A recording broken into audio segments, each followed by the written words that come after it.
There is only one disciple of Jesus who dies of old age. Maybe there are two, but the fate of the second one is uncertain. Basically, everything we can say about the apostles is uncertain. There are few hard facts, all we have are traditions and legends. So one or maybe two disciples die a natural death. All others meet a rather gruesome end. More after this.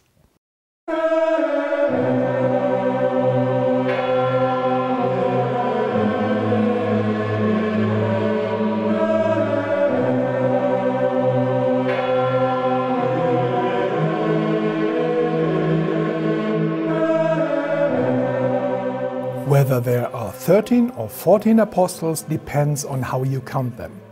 Some were the original disciples, one was the replacement for Judas Iscariot who hanged himself, and Paul was not an apostle at all, say some of the other disciples. Paul himself was convinced that he was an apostle who was called by the risen Christ. I've broken the story of the apostles into 4 parts. This is the 3rd part. And in this video we talk about Bartholomew, Matthew and Simon. If you haven't seen the previous videos, start with video 1. There should be a link in the upper right corner of your screen that takes you to the first video.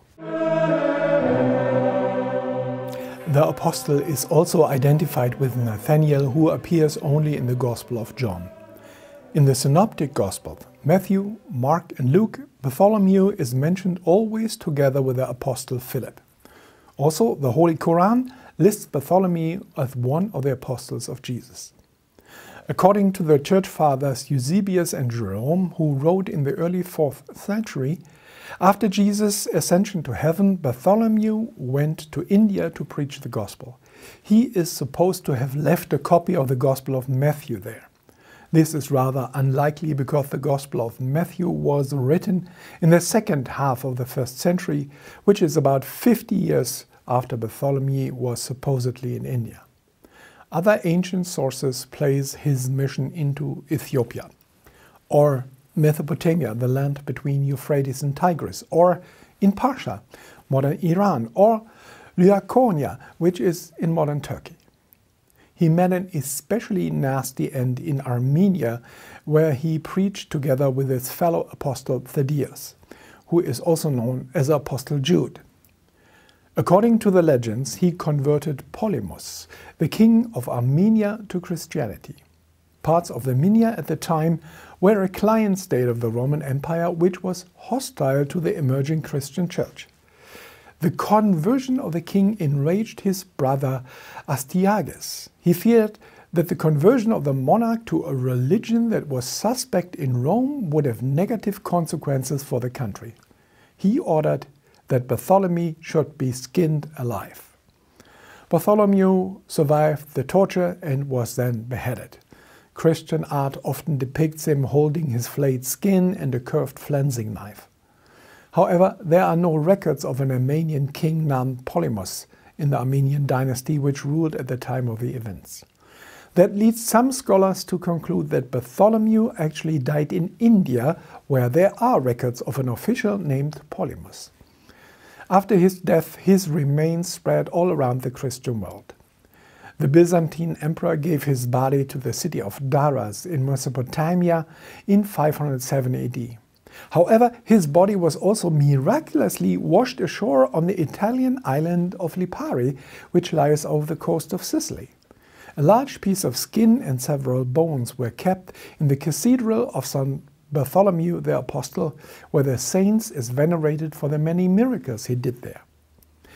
As the people carried his statue around in procession, it became very heavy, and it had to be set down.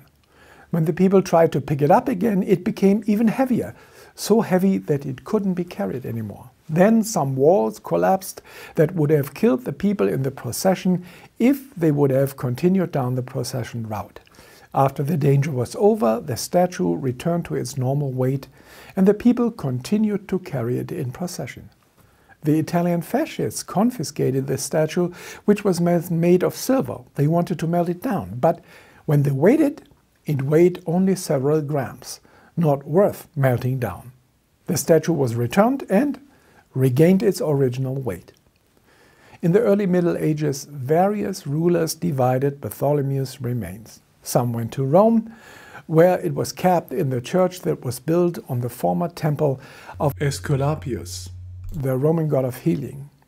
This connected the saints to healing miracles. His skull ended up in Frankfurt, Germany, and his arm in Canterbury Cathedral. Traditionally, Matthew is identified with the writer of the Gospel of Matthew, but a vast majority of biblical scholars reject this view.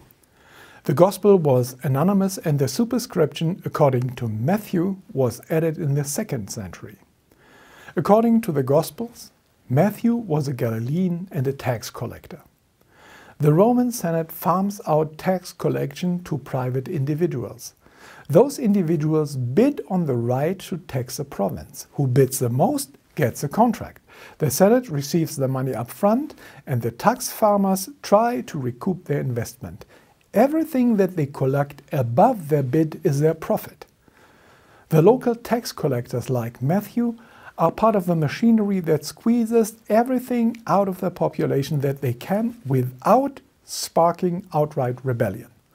Sending troops to suppress a rebellion costs a lot of money, and that would be counterproductive.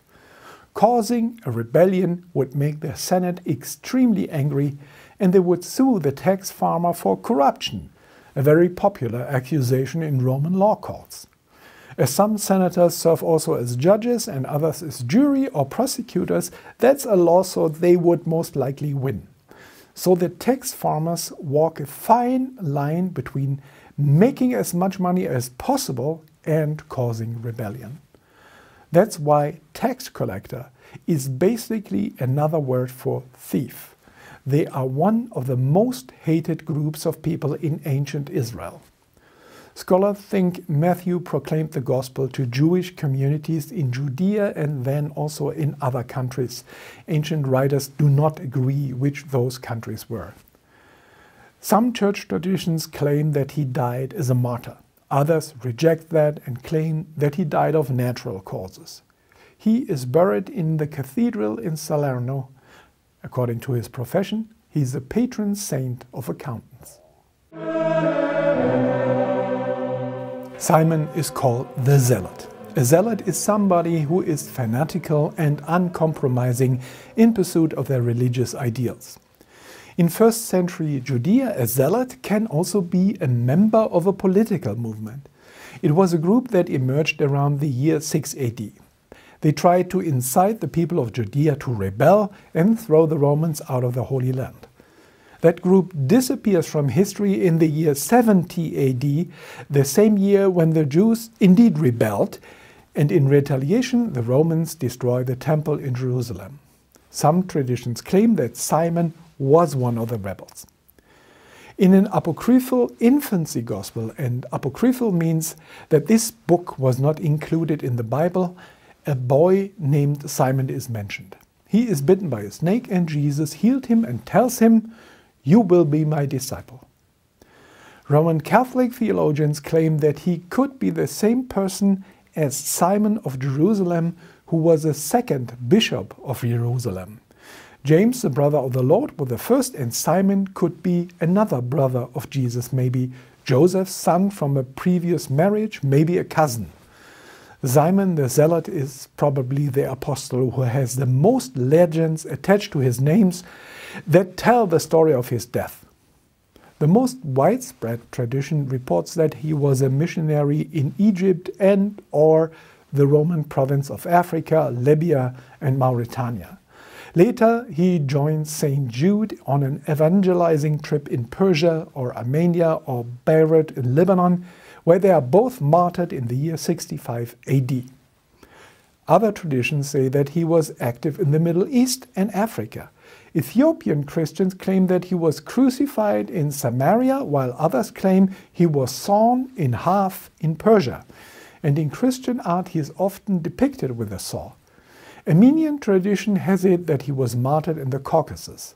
Others claim he died peacefully in Edessa, but he might have also died in Britain.